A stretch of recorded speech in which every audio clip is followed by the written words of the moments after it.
Este trabajo es realizado por un grupo de estudiantes pertenecientes a la Universidad Nacional de Chimborazo de la carrera de Psicología Clínica, de la Cátedra de Psicología y Psicopatología de la Infancia y la Adolescencia 2.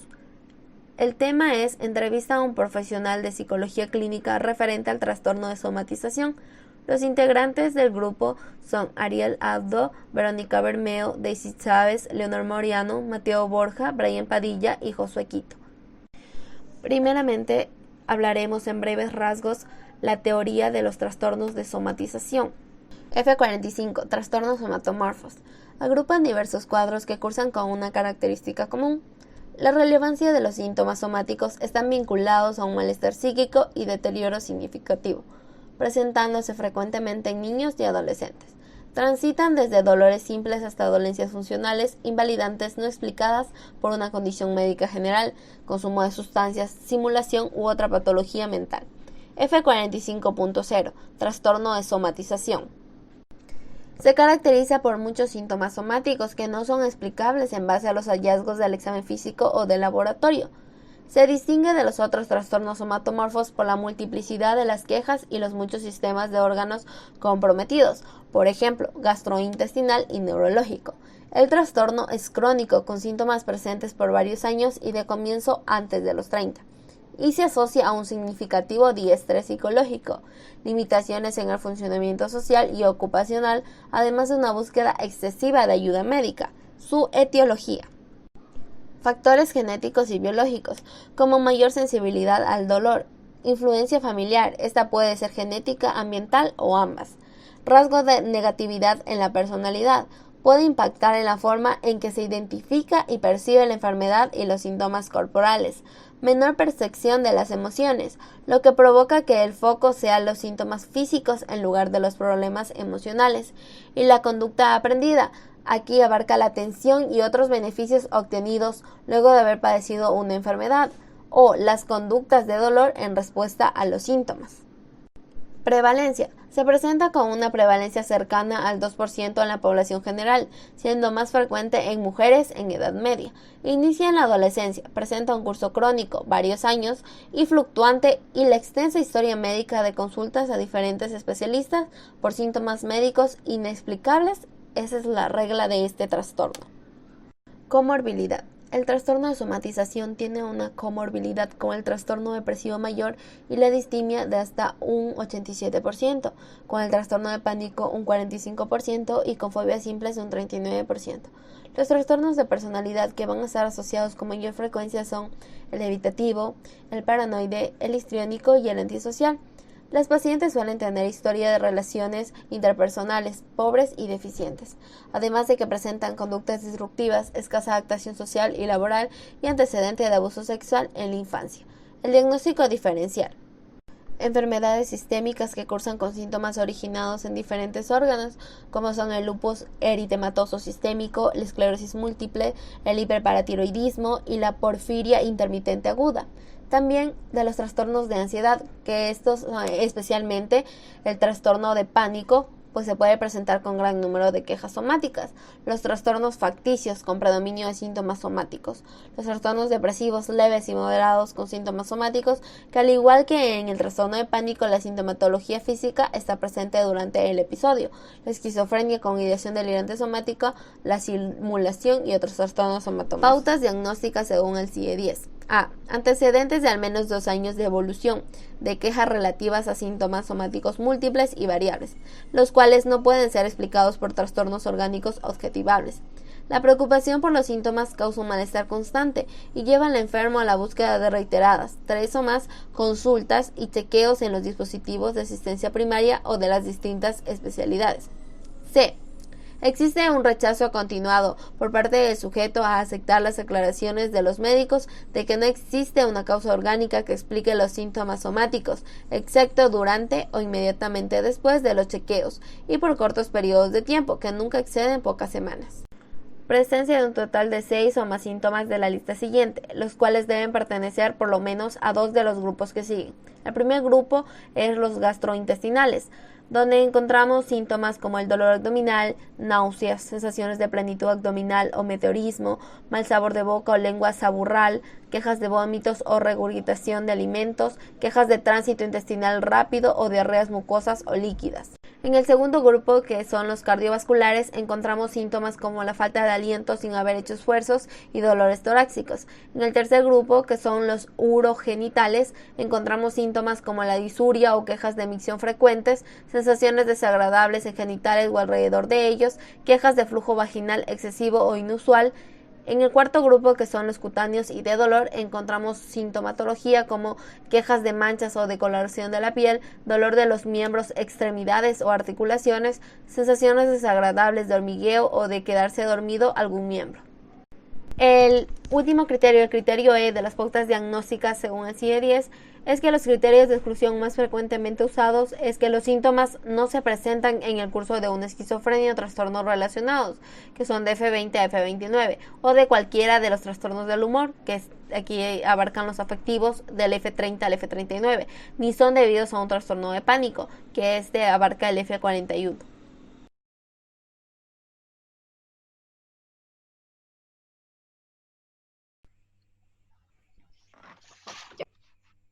El día de hoy nos encontramos con el psicólogo clínico Ángel Paul Gómez, quien se ha desempeñado como profesional en el Instituto Psiquiátrico Corazón de Jesús de la ciudad de Quito, trabajando especialmente en el área de adicciones y trastornos de personalidad.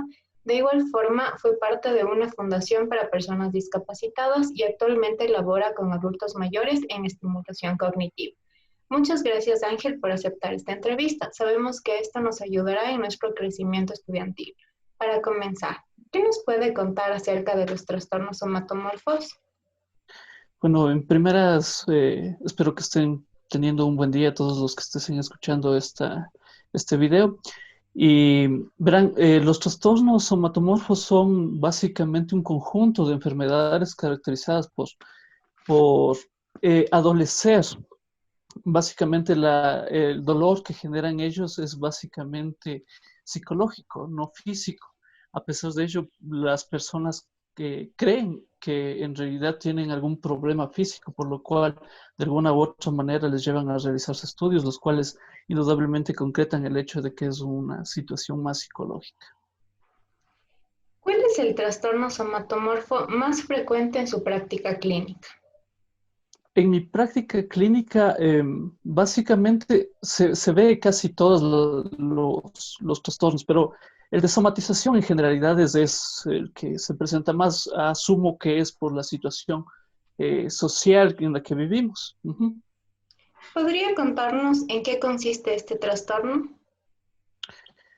Básicamente, este trastorno, al igual que los demás trastornos, tiene que ver con el hecho de que la persona de alguna manera siente dolor. Este dolor indudablemente es creado básicamente por su propia mente, lo que genera de alguna manera ciertas características, como por ejemplo dolores de cabeza, dolores de espalda, dolores de miembros inferiores o superiores, o a su vez también tienen problemas también gastrointestinales.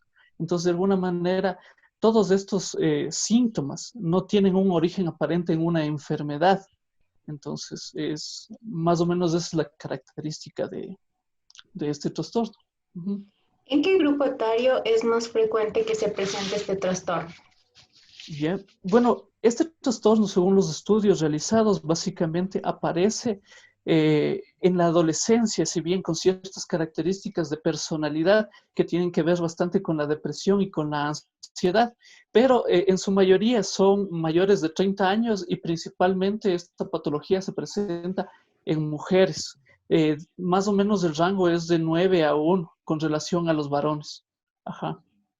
Bien, continuando con la entrevista, ¿cuáles han sido los síntomas somáticos más comunes en los pacientes con este trastorno? Los más comunes en generalidades básicamente son los dolores principales de cabeza, espalda y de miembros.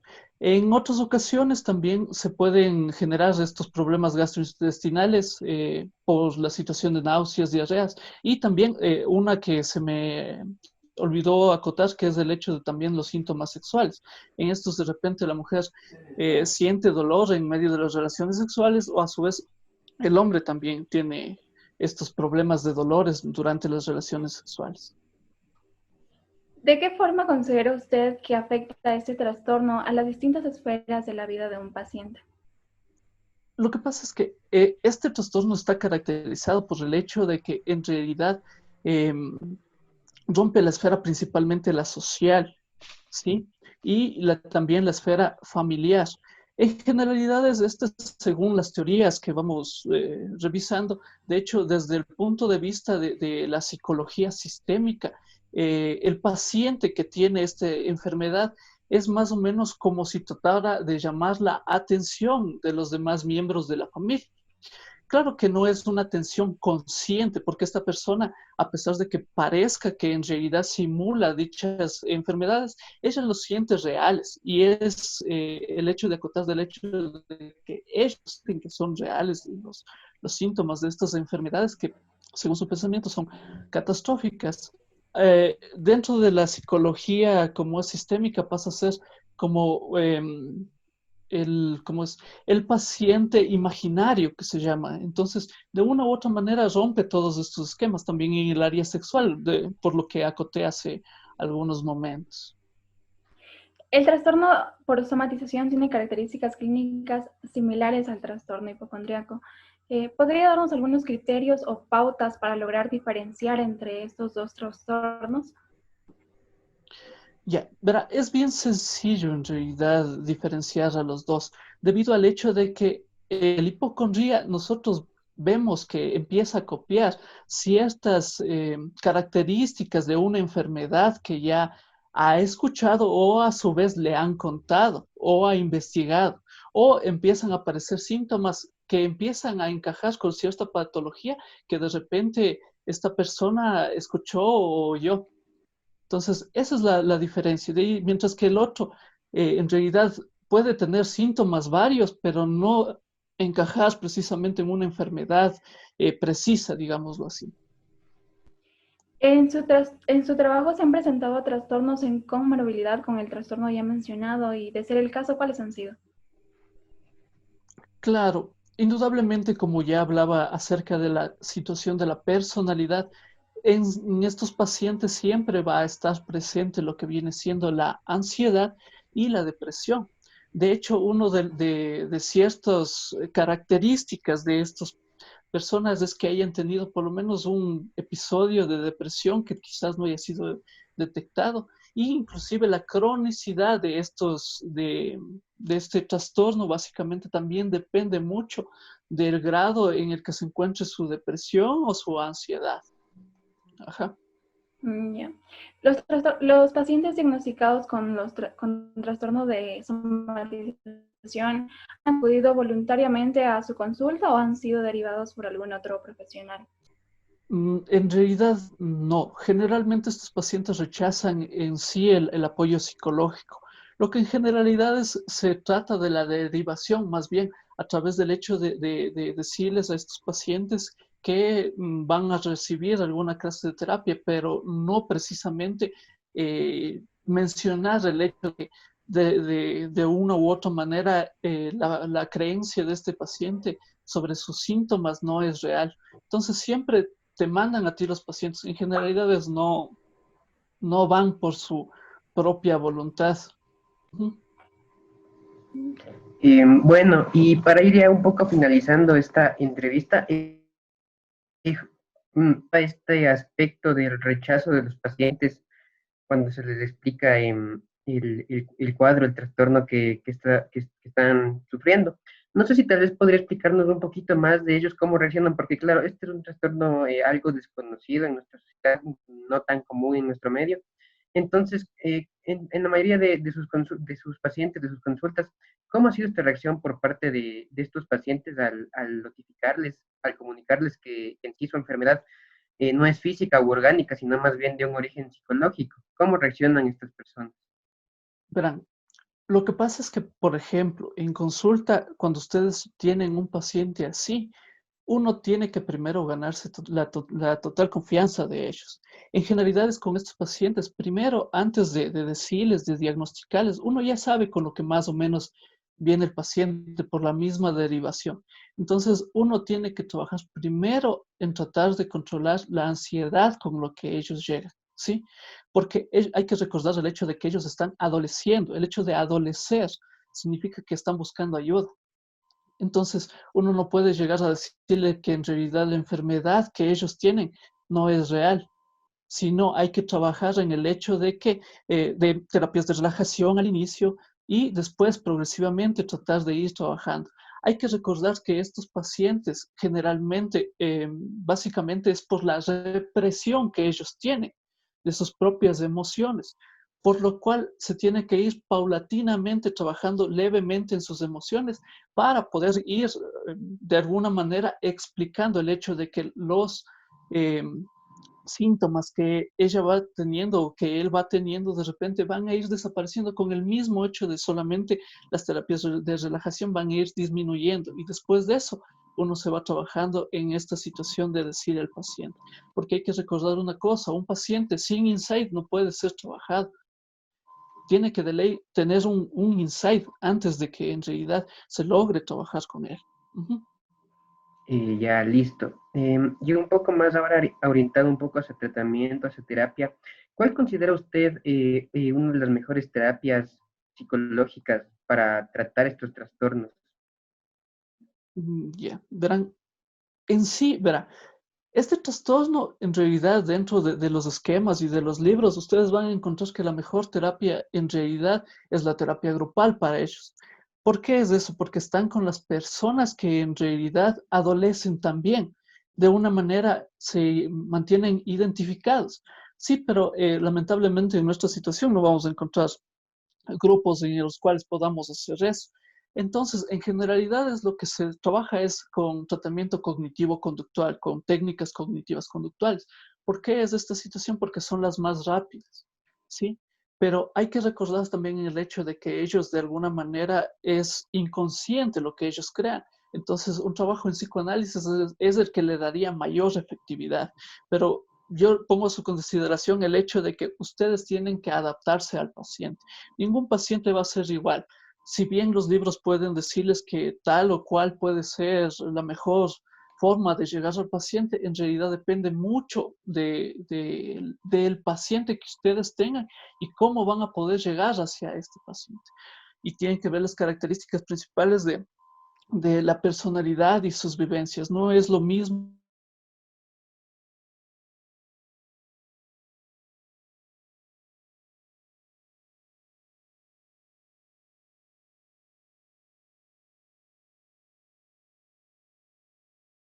a través de terapia familiar o a través de terapia individual, pero de una u otra manera, como les digo, tratar de ayudar al paciente.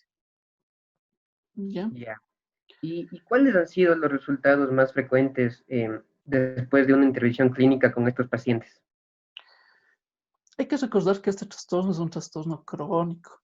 Si la persona no logra hacer un insight básicamente completo, o por lo menos un leve avance, va a seguir surgiendo a través de la situación de la vida. Por eso les decía acerca de esta cuestión del tratamiento. Si bien cognitivo-conductual puede solucionar de una u otra manera las dolencias de este paciente, el psicoanálisis sería el que más ayudaría de cierta manera, porque ayudaría a sacar todo lo que está dentro de ella. Este mecanismo de represión, irlo fragmentando o a su vez, de alguna manera, sacando esas situaciones que han hecho que cree en sí, en este paciente, estos dolores. Ajá. Ya, entonces, ¿podría decirnos cuál es el pronóstico para la mayoría o en general para En estos realidad, trastornos? En realidad es reservado, como digo, de cierta manera es crónico, depende mucho de los estadios de la vida para que en realidad logre de alguna manera salir en ciertas sesiones o a su vez no. Ajá. Entonces sería reservado dependiendo, sí, del paciente. Hay que recordar que principalmente en nuestra sociedad, en la sociedad que nosotros vivimos, es muy complejo el hecho de que logren aceptar su propia enfermedad y desde ahí podríamos ya partir a dar un diagnóstico como más reservado hacia el mismo tema. Ujú. Ok. Y ya para finalizar, ¿cuáles serían algunas recomendaciones dirigidas a que usted podría, perdón, hacer a la familia o al grupo social primario de un paciente con trastorno de somatización para que actúen de forma activa en la recuperación del paciente? Ya. En realidad es la psicoeducación hacia ellos. Como digo, en realidad ellos adolecen. La dolencia de ellos es totalmente real. O sea, existe la dolencia. Claro que no es de un origen físico. Entonces, el hecho es que de gestionar con los familiares el hecho de, una, que no le digan que no está enferma. Dos, que en realidad no le digan que ella no finge o que finge, perdón, estos síntomas, porque en generalidades eso pasa con la familia, que ellos dicen que parece que en realidad finge los síntomas. Entonces, todo esto es real para el paciente. Y tres, ayudarle en su recuperación, principalmente en las técnicas de cognitivas conductuales, a través del hecho de poder canalizar sus emociones o poder verbalizar sus emociones, que es lo fundamental en este tema. Como digo, la represión en realidad es que tiene guardado ahí todas estas situaciones, todas estas emociones, no lo puede sacar hacia el exterior por alguna vivencia o por alguna situación que haya pasado durante cierto periodo de su vida. Entonces, esas serían las recomendaciones para la familia. Indudablemente, al ser una situación que de alguna manera moviliza también ciertas situaciones familiares, hay que ir revisando en cada caso qué es lo que pasaría. Em, ok, doctor, le quiero agradecer mucho por darnos esta apertura, a pesar de la difícil situación en la que nos encontramos, por darnos em, un momento de su tiempo, hacer un espacio en su agenda para atendernos y ahondar más, aclarar algunas dudas e inquietudes que se tienen acerca de este tema, que es muy importante, que en realidad se da más de lo que eh, se logra percibir en nuestra sociedad, pero del cual no se tiene mucho conocimiento al respecto. Así que a nombre del sexto semestre de la carrera de Psicología Clínica de la Universidad Nacional de Chimborazo, le agradezco bastante por su tiempo. No, mejor muchas gracias a ustedes por darme la oportunidad de poder explicar ciertas situaciones. Entonces, muchas gracias a ustedes. Sí. Muchas gracias.